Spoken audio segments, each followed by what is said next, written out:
Hi everyone, today is Friday, June 29th. It's time for the weekly Bitcoin.com news roundup.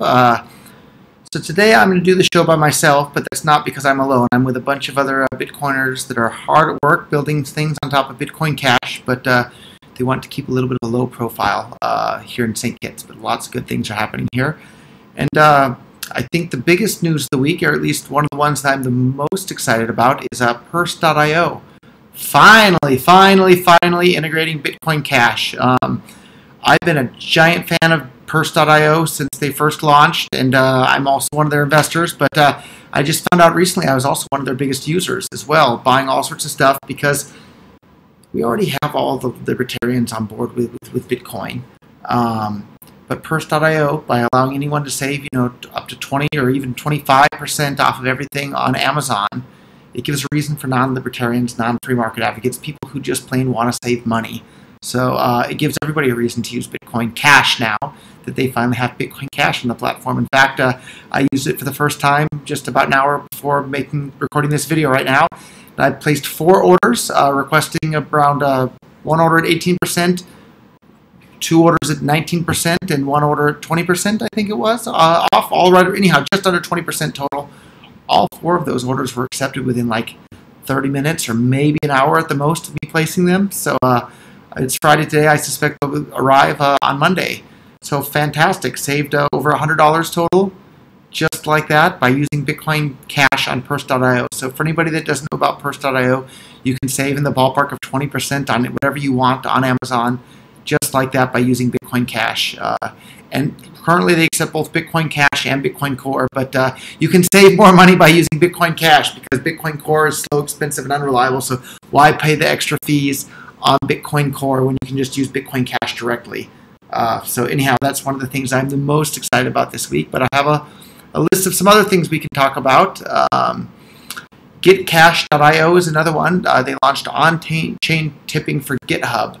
And then they were suspended recently from GitHub because I think maybe Getcash is a little bit too similar to the name GitHub, and I think they were using a similar logo, but watch for them to be back any day now and allow people to tip anybody on GitHub, and maybe we'll see them on some other platforms as well here shortly. So that's really fun to see because, I don't know, maybe somehow, possibly it could be possible on Lightning, or you could use some other custodian-based wallets or whatnot, but like just doing things on-chain is just so easy from a developer standpoint. So speaking of doing things on-chain, another piece of news that we have there is that Handcash's API handle has been integrated into yours.io for withdrawals. So that's really fun to be able to see that. Shout out special to Josh over at Coinbase for working on your free time to make that happen. For anybody that doesn't know Josh, fantastic advocate for Bitcoin Cash. Really smart guy. I had the pleasure of getting to talk with him about in Tokyo at the Satoshi's Vision conference we had earlier this year in April, I believe. Fantastic guy. The Bitcoin Cash community is really fortunate to have someone with his brain power involved in the community. So thank you, Josh, for doing that. Another fun piece of news for Bitcoin Cash is the Line messaging app that if you live in Japan, like I do a good chunk of the year, of course, you know Line. Everybody and their grandmother is using Line to text message with everybody else and send little icons and this and that. And they've announced they're launching their cryptocurrency exchange. For those that don't know, Line has over 217 million monthly active users. So that's fantastic. Myself and a number of other Bitcoin Cash supporters met with them in Tokyo earlier this year and told them all about Bitcoin Cash. So I suspect we'll see lots of deep Bitcoin Cash support on Line's monthly cryptocurrency exchange platform that they're launching called Bitbox is the name of their exchange. So not to be confused with bitbox.earth, which is now being integrated into developer.bitcoin.com, that has been is a software developer suite of everything you need in order to build apps on top of Bitcoin Cash. It's been downloaded more than 35,000 times in over 100 countries around the world. So go and visit developer.bitcoin.com or bitbox.earth for all the details on that fantastic thing if you're a developer looking for tools to make it easier for you to build your next software. So there's a call to action by none other but our own Corbin at Bitcoin.com on Twitter. He's asking people in Canada and Badger Coin specifically to integrate Bitcoin Cash into their countless ATMs across Canada because people in Canada want to be able to use Bitcoin Cash on Purse.io to save 20% as well. So Badgercoin, please integrate Bitcoin Cash into your ATMs. It's easy. It's ready for you to do it. It's the original Bitcoin that was described in the Bitcoin white paper. So it's right there, ready for you today. Speaking of the original Bitcoin described in the original Bitcoin white paper, we have another vlog that just came out earlier today as well, in which I had a little friendly debate with a Bitcoin Core supporter in Korea. Let me ask you this point. What do you say about the BitMEX research that said there are tons of more people holding Bitcoin Cash for speculative reasons than actually using Bitcoin Cash as what you mentioned, cash? And I'm one of those people. And the reason why I'm holding most of my net worth in Bitcoin Cash is because I can spend it anywhere. Just like people use the dollar or the euro or the Korean won as savings, is because they can spend it anywhere. And Bitcoin Core has destroyed its ability to be spent anywhere, and that's why less people are using it as a store of value than otherwise would have been. About a week ago, I think, is when it was actually filmed. And his response to the Bitcoin white paper was a 4-letter word in regards to the white paper.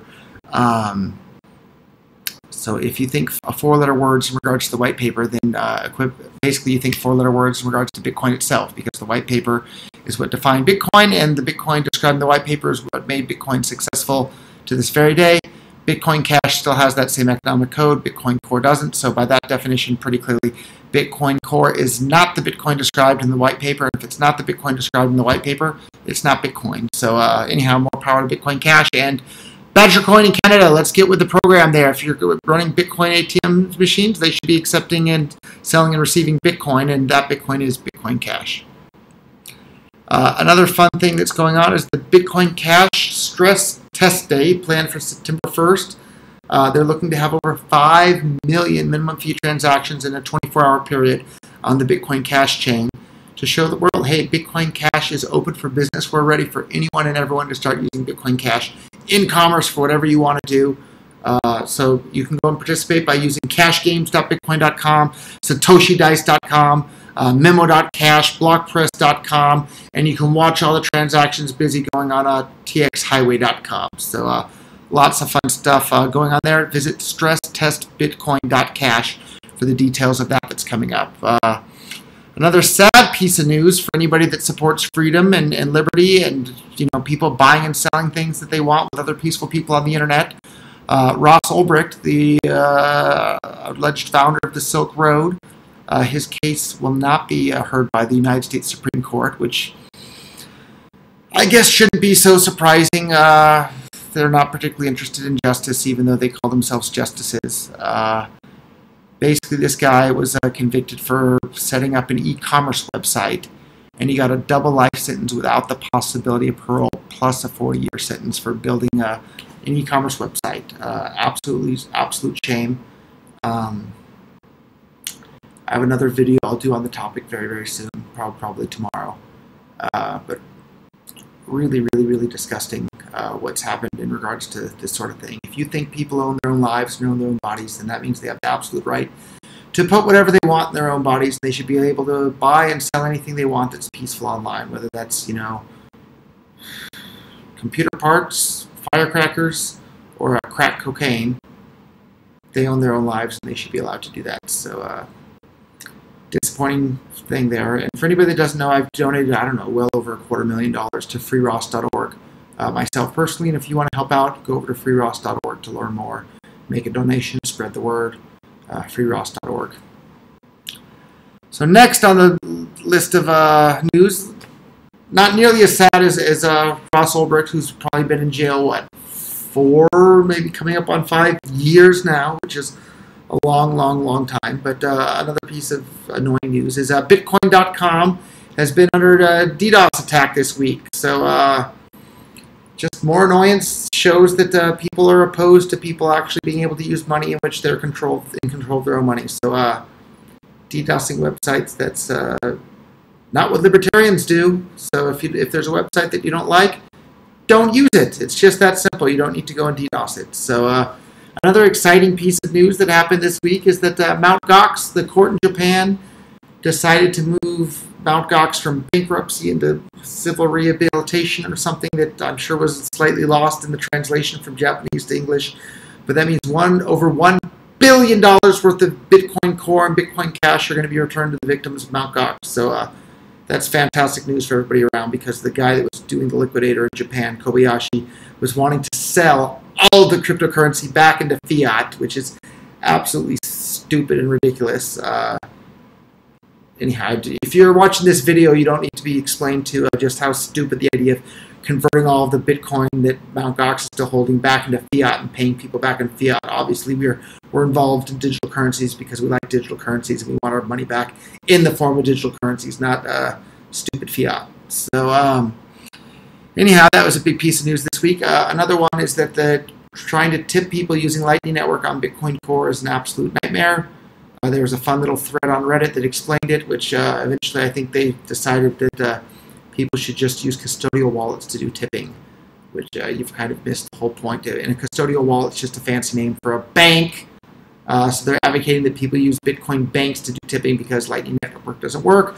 Some other interesting studies came out this week talking about that Lightning Network, you have a less than 1% chance. That's less than a 1 in 100%, less than a 1 in 100 chance of your transaction actually going through on the Lightning Network. If you try and make a transaction for more than $300, you hear all these people saying use Lightning Network. Well, there's less than about $150,000 on the Lightning Network for the entire world to use at the moment, because it's new and experimental. And it's not to say I hate the Lightning Network. I hope it becomes a great big giant success someday and enables people to permissionlessly do whatever the heck they want with their own money. But it's far, far, far, far away from achieving that dream today. In fact, it's so far away from achieving that dream today that even if Bitcoin.com wanted to, we couldn't even use it to do a single payroll for Bitcoin.com people. Anyhow, we're doing all our payroll in Bitcoin Cash today. Anyhow, Bitcoin Cash transactions are lightning fast. You don't have to be online to receive your Bitcoin Cash transactions. And best of all, you can go and spend it on purse.io for a 20% discount. So we're pretty happy there. But great quote from Olivier Janssens. For those that don't know who Olivier is, I think he got involved in Bitcoin since 2009 or 2010, definitely earlier than I was.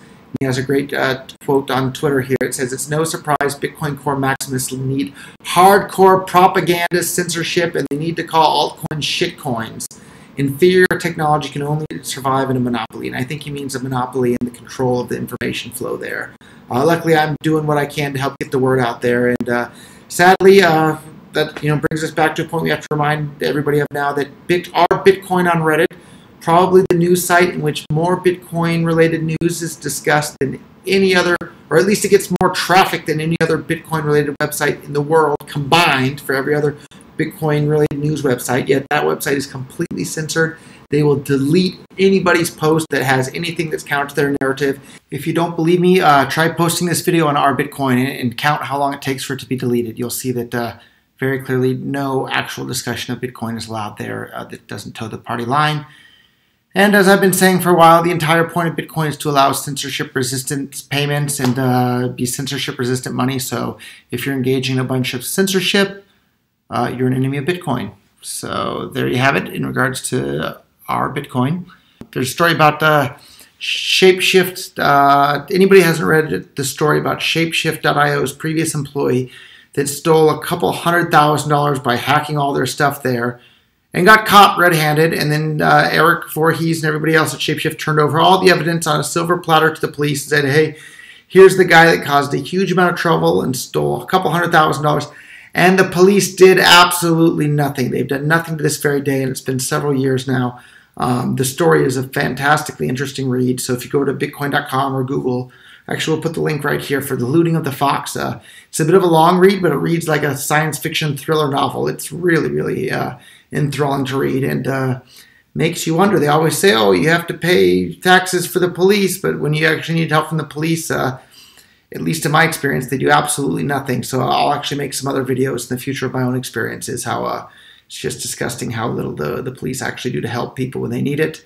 But oh my God, if people buy and sell, something that makes them happy on the internet, they'll spend millions or tens of millions of dollars all over the world to lock people up and toss them in jail for that sort of thing. But if you hack the heck out of your employer and steal hundreds of thousands of dollars from the company you're working for, don't do anything for that. So anyhow, that's a whole other story. Another top post was a post from a couple of years ago by Brian Armstrong, the CEO of Coinbase at that time, about his his interaction with the Bitcoin core developers at Satoshi Roundtable. And I was there when it happened, and I thought his post was pretty accurate. And basically he said that they're letting the perfect be the enemy of the good enough, and they'd rather take no action at all, even if that completely harms Bitcoin, rather than take an action that they're not 100% confident of. So anyhow, another interesting tweet by Olivier Jensen, who was involved in Bitcoin even earlier than I was, and basically points out that, man, you have to resort to a bunch of propaganda and censorship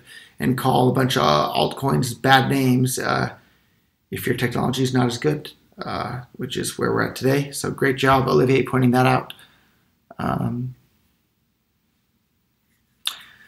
we also saw previously a person on Twitter basically saying F the white paper. And if you hate the white paper, then you hate Bitcoin, because the Bitcoin's what describes the white paper. And we saw on video in another release on our YouTube channel from Curry recently, another Bitcoin Core and Blockstream supporter openly saying that the white paper is wrong, and that the version of Bitcoin in the white paper can't work. So basically I told him, okay, so you don't believe Bitcoin can work, see you later. Oh, bchplease.io is integrated with Stripe, so you can accept credit cards, debit card, and Bitcoin Cash for brick and mortar stores. And no, I guess that's another fun piece of information. This week in St. Kitts, one of the smallest countries in the world, we already set up one Bitcoin Cash ATM machine, and 2 merchants have everything they need. They're using the Bitcoin.com wallet app as their point of sale system. It's actually pretty easy to do. I'll make another tutorial video on how to do that soon. So anyhow, that's the end of our weekly roundup for June 29th, 2018. Stay tuned for next week. We'll have another one with lots more exciting information happening in the world of Bitcoin Cash, because that's where all the exciting developments happening. Like, comment, subscribe. Remember, our Bitcoin is censored, so we need your help to get the word out. So share this on your own social media, and refer a friend to free.bitcoin.com, where they can get some free Bitcoin Cash. Go and spend that Bitcoin Cash and other Bitcoin Cash on purse.io, where you can get a 20% discount on Amazon, and try out the Bitcoin.com wallet. Play some games over at cashgames.bitcoin.com. If you win, fantastic. Instant deposits with zero conf, instant withdrawals.